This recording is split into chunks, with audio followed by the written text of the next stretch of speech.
আমি আপনার তালে নিতে যাই, আমি মুক্ত জীবনানন্দ, আমি হাম্বি, আমি ছায়ানট, আমি হিন্দল, আমি চলচঞ্চল চমকি চমকি, কত যেতে যেতে চকিতে চমকি, ভিত্তি আদি তেন্দল, আমি চপল চপল হিন্দল।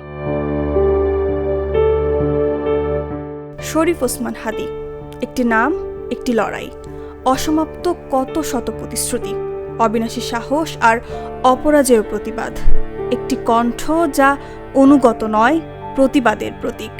আমরা ভারতীয় আধিপত্যবাদের বিরুদ্ধে কথা বলি, আমাদেরকে জ্ঞান দেয় আমরা নাকি ভারতকে উস্কানি দেই, তাহলে আমরা তো উস্কানি দেই না।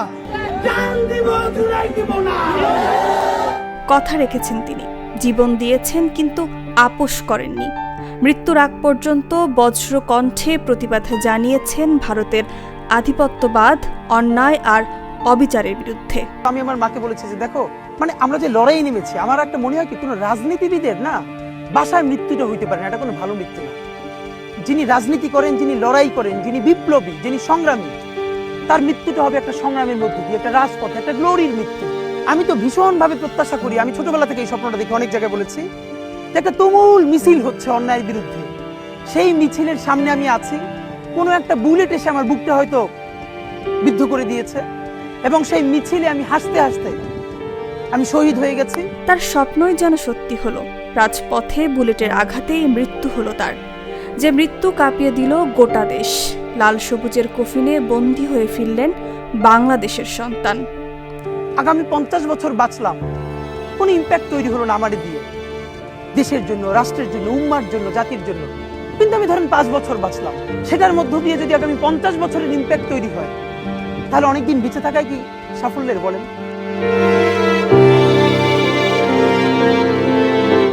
একজন ইনসাফের পক্ষে লড়ে যাওয়া শহীদের জন্য অশ্রু ঝরল হাজার হাজার মানুষের। দল মত নির্বিশেষে সকলের প্রার্থনায় আজ শরীফ ওসমান হাদী। আগামী 1000 বছর নয়, বাংলাদেশের মানুষের প্রার্থনায় তিনি থাকবেন অমর হয়ে। আমার বাচ্চাটা তো আমি 3 মাসে 30 মিনিটও কোলে নিতে পারিনি। তো আমার ওয়াইফ খুব মাঝে মধ্যে আর কি মজা করে বাচ্চারে বলে যে ইনকিলাব মঞ্চের মুখপাত্র তোমার সাথে দেখা করতে আসছে। ভাই, আল্লাহ যদি আমাকে নিয়ে যায়, আমার বাচ্চাটার দিকে একটু খেয়াল রেখে। একজন দেশপ্রেমিক তো বাবাও বটে, সন্তানের জন্য ভেবেছেন, চোখ ভিজিয়েছেন অশ্রু জলে। রাষ্ট্রের কাঁধে সেই সন্তানের দায়িত্ব দিয়ে তিনি চলে গেলেন বহু ক্রোশ দূরে। বুকে শুধু রয়ে গেল সন্তানকে একটু বেশি সময় কোলে নেয়ার আফসোস, একটু আদরের আকুতি। আমাদেরকে গুলি করার আগ পর্যন্ত কোনো কিছুতে আমাদের গায়ে লাগে না। যতক্ষণ না পর্যন্ত বুকে বা মাথায় গুলি চলবে, ততক্ষণ পর্যন্ত আমরা কোনো স্ট্রাগল মনে করি না, এবং এক্সট্রা কোনো সিকিউরিটি লাগবে না। শুধু আমাদেরকে যদি কেউ গুলি করে মেরে ফেলে, তাকে যেন ধরে বিচার করা হয়। আপনি যদি আজকে আমাকে, জাবেরকে, আমাদের টিমকে মেরে ফেলেন এবং তার যদি বিচার করতে না পারেন, তাহলে নতুন কেউ জন্মাবে না। শুধু এই জন্য তার বিচার করে ফেলতে হবে, আর কিছু স্পেশাল সিকিউরিটি লাগবে না। মৃত্যুর ভয় তিনি করেননি, চেয়েছিলেন কেবল ন্যায় বিচার। আইনের ফাঁকফোকরে সেই ন্যায় বিচার যেন ধরা ছোঁয়ার অনেক বাইরে। তবে কি হাদীর কথাই সত্যি হবে? দেশের মাটিতে জন্মাবে না আর কোনো হাদী? নাকি ন্যায় বিচারের আলো দেখবে জাতি, যেই আলোয় আবারও হাদিরা হাসবে ইনসাফের হাসি? আমি উন্মাদ, আমি সন্তান, আমি পৃথিবীর ধরিত্রী, কোনদিন চিরউন্নত মানুষই। এমন জীবন তুমি করিও গঠন, মরিলে হাসিবে তুমি, কাঁদিবে ভুবন। ইনসাফের পক্ষে লড়া এই ক্ষণজন্মা রাজনীতিকের অকাল প্রয়াণে সত্যিই আজ কাঁদছে বাংলাদেশ। হাদীর প্রত্যাশার মতোই তিনি অল্পদিন বেঁচেছেন, কিন্তু রয়ে গেলেন লাল সবুজের ইতিহাস হয়ে।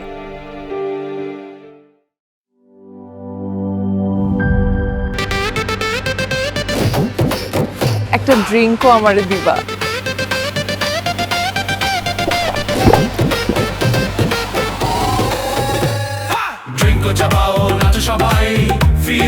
ড্রিঙ্কো হাতে তোমার বিয়ের, হলুদের অথবা রিসেপশনের নাচের ভিডিও #ড্রিঙ্কো দিয়ে শেয়ার করে জিতে নিতে পারো সিঙ্গাপুর হানিমুন ট্রিপ।